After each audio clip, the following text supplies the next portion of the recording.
कांबळे आहे आणि आज मी तुम्हाला स्वदेशी या विषयावर सांगणार आहे।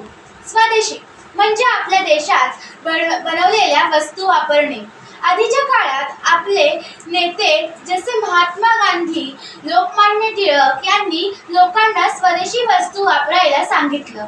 त्यांनी परदेशी वस्तूंचा बहिष्कार केला आणि आपल्या देशात बनणाऱ्या वस्तूंचा वापर करून सुरू केला। स्वदेशीचा अर्थ फक्त वस्तूंमध्ये नाही तर आपल्या देशाविषयीचा प्रेम आणि स्वाभिमान यात आहे। आपण जर स्वदेशी वस्तू वापरल्या तर आपल्या शेतकऱ्यांना, कामगारांना आणि उद्योगांना मदत होते। आपला देश मजबूत होतो आणि आपण आत्मनिर्भर बनतो।